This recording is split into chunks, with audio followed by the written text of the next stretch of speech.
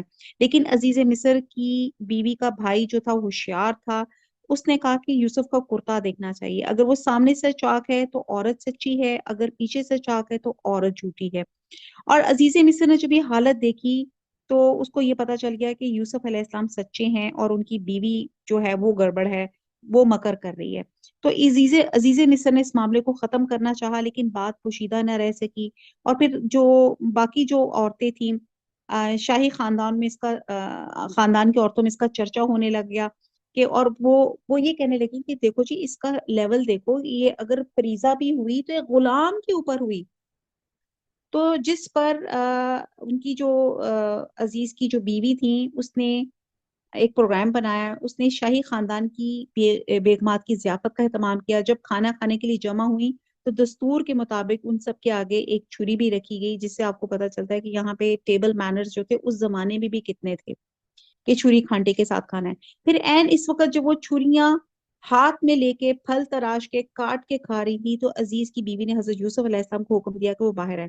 جب وہ سب کے سامنے آئے تو سب عورتیں ان کا حسن اور نور کی تجلی دے کے اس قدر متاثر ہوئیں کہ چھریوں سے اپنے ہاتھ کاٹ بیٹھی اور بے ساختہ کہنے لگی انسان نے، یہ تو نور کا پتلا ہے، بزرگ فرشتہ ہے۔ عزیز کی بیوی اپنی کامیابی اور ان کی شکست پہ فخر کرتے ہوئے کہنے لگی یہی وہ غلام ہے جس کو تم مجھے تانا دے رہے تھے، دیکھو اب تمہارا کیا حال ہے۔ پھر کہہ دیتی ہے کہ اگر اس نے میرا کہا نہ مانا تو میں اس کو قید کر دیا جائے گا اور بےزتی میں پڑا رہے گا۔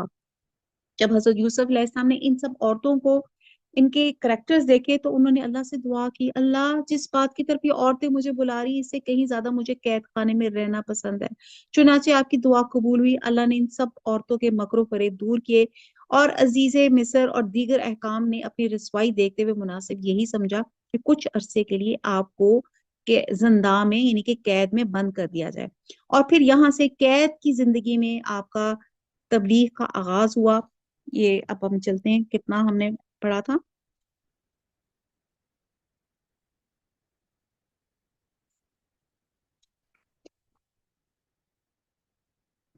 آپ کو پتا ہے کہ عرش کے سائے تلے ایک ایسا شخص بھی ہوگا جس نے نوجوانی میں اپنے آپ کو، اس کے پاس بہت سے چانسز بھی تھے بھٹکنے کے، لیکن اس نے اپنے آپ کو اپنی عزت کی حفاظت کی۔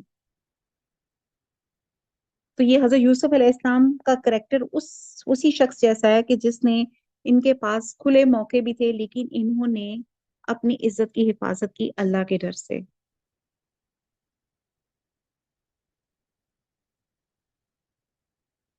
یوسف نے کہا یہ عورت ہی مجھے پھسلا رہی تھی، عورت نہیں، یہ تو میں نے پڑھ لی، یہ میں پڑھ چکی ہوں۔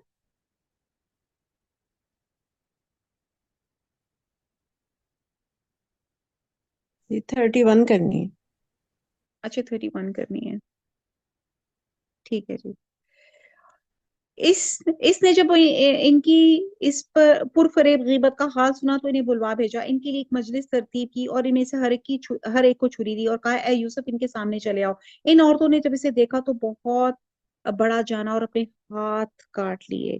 کہتے حضرت یوسف علیہ السلام کو نصف حسن دیا گیا تھا، اتنے حسین تھے، اور زبان سے نکل گیا ماشاء اللہ یہ انسان تو ہرگز نہیں، یہ تو یقیناً کوئی بہت ہی بزرگ فرشتہ ہے۔ اس وقت عزیز مصر کی بیوی نے کہا یہی ہیں جن کے بارے میں تو مجھے تانے دے رہی تھی، میں نے ہر چند اس سے اپنا مطلب حاصل کرنا چاہا لیکن یہ بال بال بچا رہا، اور جو کچھ میں اسے کہہ رہی ہوں اگر یہ نہ کرے تو یقیناً یہ قید کر دیا جائے گا، بے شک یہ بہت ہی بے عزت ہوگا۔ یوسف علیہ السلام نے دعا کیا میرے پردگار جس بات کی طرف یہ عورتیں مجھے بلا رہی ہیں اس سے تو مجھے جیل خانہ بہت پسند ہے، اگر تو نے ان کا فن فریب مجھ سے دور نہ کیا میں تو ان کی طرف مائل ہو جاؤں گا اور بالکل نادانوں میں جا ملوں گا۔ اس کے رب نے اس کی دعا قبول کی اور ان عورتوں کے داؤ پیچ سے اسے پھیر دیا، یقیناً وہ سننے والا جاننے والا ہے۔ پھر ان تمام نشانیوں دیکھ لینے کے بعد بھی انہیں یہ مسلط معلوم ہوئی کہ یوسف کو کچھ مدت کے لیے قید خانے میں رکھے۔ اس کے ساتھ ہی دو اور جوان بھی کے جیل خانے میں داخل ہوئے. ان میں سے ایک نے کہا کہ میں نے خواب میں اپنے آپ کو شراب نچوڑتے دیکھا ہے. دوسرے نے کہا میں نے اپنے آپ کو دیکھا ہے کہ میں اپنے سر پہ روٹی اٹھائے ہوئے ہوں جسے پرندے کھا رہے ہیں. ہمیں آپ اس کی تعبیر بتائیے. ہمیں تو آپ خوبیوں والے شخص دکھائی دیتے ہیں. یوسف نے کہا کہ تمہیں جو کھانا دیا جاتا ہے اس کے تمہارے پاس پہنچنے سے پہلے میں تمہیں اس کی تعبیر بتلا دوں گا. یہ سب اس علم کی بدولت جو مجھے میرے رب نے سکھایا ہے. میں نے ان لوگوں کا مذہب چھوڑ دیا جو اللہ پر ایمان نہیں رکھتے اور آخرت کے بھی منکر ہیں. میں اپنے باپ دادوں کے دین کا پابند ہوں، یعنی کہ ابراہیم اور اسحاق اور یعقوب کے دین کا. ہمیں ہرگز یہ سزاور نہیں کہ ہم اللہ تعالیٰ کے ساتھ کسی کو بھی شریک کریں. ہم پر اور تمام اور لوگوں پہ اللہ تعالیٰ کا یہ خاص فضل ہے، لیکن اکثر لوگ ناشکری کرتے ہیں. آپ دیکھیں کہ جیل میں بیٹھے ہوئے ہیں اور پوری تبلیغ کر رہے ہیں اللہ تعالیٰ کی. آیت نمبر 39.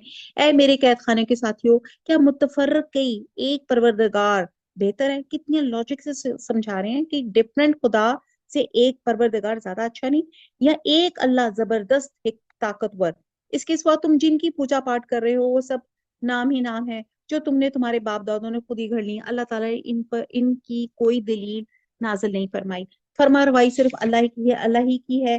اس کا فرمان ہے کہ تم سب سوائے اس کے کسی اور کی عبادت نہ کرو، یہی دین درست ہے، لیکن اکثر لوگ نہیں جانتے. اے میرے قید خانوں کے رفیقو، تم دونوں میں سے ایک تو اپنے بادشاہ کو شراب پلانے میں مقرر ہو جائے گا، لیکن دوسرا سولی دیا جائے گا اور پرندے اس کا سر نوچ نوچ کے کھائیں گے. تم دونوں جس کے بارے میں تحقیق کر رہے ہو اس کا فیصلہ کیا جا چکا ہے، اور جس کی نسبت یوسف کا گمان تھا کہ ان دونوں میں سے یہ چھوٹ جائے گا، اسے کہا کہ اپنے بادشاہ سے میرا ذکر بھی کر دینا. پھر اسے شیطان نے اپنے بادشاہ سے ذکر کرنا بھلا دیا. یوسف نے کئی سال قید خانے میں ہی کاٹے. بادشاہ نے کہا میں نے خواب میں دیکھا کہ 7 موٹی تازی فربا گائے ہیں جن کو 7 لاغر دبلی پتلی گائیں کھا رہی ہیں، اور 7 بالیاں ہیں اور ہری ہری، اور دوسری 7 اور بالکل خشک. اے درباریوں میری اس خواب کی تعبیر بتلاؤ اگر تم خواب کی تعبیر دے سکتے ہو. انہوں نے جواب دیا یہ تو اڑتے اڑتے پریشان خواب ہیں، ایسے شوریدہ پریشان خوابوں کی تعبیر جاننے والے ہم نہیں.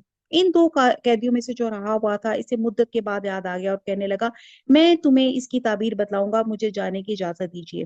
اے یوسف، اے بہت بڑے سچے یوسف، آپ ہمیں اس خواب کی تعبیر بتلائیے کہ 7 موٹی تازی گائیں ہیں جنہیں 7 دبلی پتلی گائیں کھا رہی ہیں، اور 7 بالکل سبز پوشے ہیں، اور ساتھ ہی دوسرے بھی بالکل خشک ہیں، تاکہ میں واپس جا کے ان لوگوں سے کہوں کہ وہ سب جان لیں. یوسف نے جواب دیا کہ تم 7 سال تک بے در پہ لگاتار حسب عادت غلہ بویا کرنا اور فصل کاٹ کر اسے بالیوں سمیت ہی رہنے دینا، سوائے اپنے کھانے کی تھوڑی سی مقدار کے. اس کے بعد 7 سال نہایت سخت سخت قحط کے آئیں گے اور اس غلے کو کھا جائیں گے جو تم نے اس کے لیے ذخیرہ رکھ چھوڑا تھا، سوائے اس تھوڑے سے کے جو تم روکے رکھتے تھے. اس کے بعد جو سال آئے گا اس میں لوگوں پہ خوب بارش برسائی جائے گی، اس میں شیر انگور بھی خوب نچوڑیں گے. بادشاہ نے کہا یوسف کو میرے پاس لاؤ. جب قاصد یوسف کے پاس پہنچا تو انہوں نے کہا اپنے بادشاہ کے پاس واپس جاؤ اور اسے پوچھو کہ ان عورتوں کا حقیقی واقعہ کیا ہے جنہوں نے اپنے ہاتھ کاٹ لیے تھے. ان کے ہیلے کو صحیح طور پہ جاننے والا میرا پروردگار ہی ہے. بادشاہ نے پوچھا اے عورتوں، اس وقت کا صحیح واقعہ کیا ہے جب تم دو فریب کر کے یوسف کو اس کی دلی منشا سے بہکانا چاہتی تھی؟ انہوں نے صاف صاف جواب دیا کہ معاذ اللہ، ہم نے یوسف میں کوئی برائی نہیں پائی. پھر تو عزیز کی بیوی بھی بول اٹھی اب تو سچی بات نتھر آئی، میں نے ہی اسے ورغلایا تھا اس کے جی سے، اور یقیناً سچوں میں سے ہے. یوسف نے کہا یہ اس واسطے کہ عزیز جان لے کہ میں نے اس کے پیٹھ پیچھے اس کی خیانت نہیں کی، اور یہ کہ اللہ دغا باز کے ہتھ کنڈے چلنے نہیں دیتا. آم،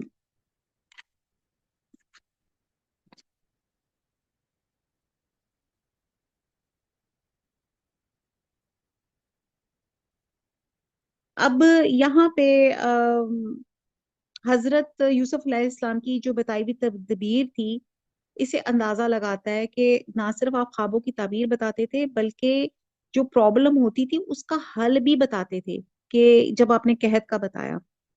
اور اور پھر یہاں پہ حضرت یوسف علیہ السلام کی جو ان کی پاک دامنی کے بارے میں بتایا جاتا ہے، اور کہتے ہیں کہ جیسے یہ واقعہ جو ہے حضور صلی اللہ علیہ وسلم کے ساتھ بھی ریلیٹ کیا جاتا ہے، کہ نبی صلی اللہ علیہ وسلم کا واقعہ ہے کہ آپ مسجد میں معتکف تھے.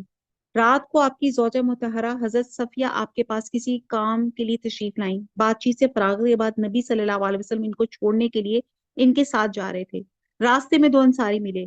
انہوں نے آپ کو ایک خاتون کے ساتھ جاتے دیکھ کے تیزی سے گزرنا چاہا، مگر آپ نے ان کو رک جانے کو حکم دیا اور وضاحت فرمائی کہ یہ خاتون میری زوجہ صفیہ ہیں. انہوں نے کہا یا رسول اللہ، ہم آپ کی بابت کسی بدگمانی کا شکار نہیں ہو سکتے. تو آپ نے فرمایا ٹھیک ہے، لیکن شیطان انسان کی رگوں میں خون کی طرح گردش کرتا ہے. مجھے خطرہ محسوس ہوا کہ کہیں شیطان تمہارے دل میں کوئی بری بات نہ ڈال دے. تو اس سے معلوم ہوا کہ دایان حق کو اپنا کردار صاف اور واضح رکھنے کا پورا اہتمام کرنا چاہیے تاکہ ان کی کردار کی کوتاہی کسی کی ہدایت یا قبول حق میں مانیہ نہ بنے. تو انشاءاللہ تعالیٰ ٹائم ہو گیا ہے. انشاءاللہ تعالیٰ یہ اسی واقعے کو لے کر انشاءاللہ تعالیٰ کل ہم شروع کریں گے 2:30 پہ پاکستان کے اور یو کے 9:30 بجے. کل ہم 13واں سپارہ شروع کریں گے اور اسی واقعے کی جو سبق تھے، جو اخلاقیات تھی اور جو باتیں تھی انشاءاللہ تعالیٰ اس میں سے کنکلوڈ کریں گے. وما علینا الا البلاغ. سبحانک اللہم و بحمدک نشہد لا الہ الا انت نستغفرک و نتوب الیک. والسلام علیکم و رحمۃ اللہ وبرکاتہ.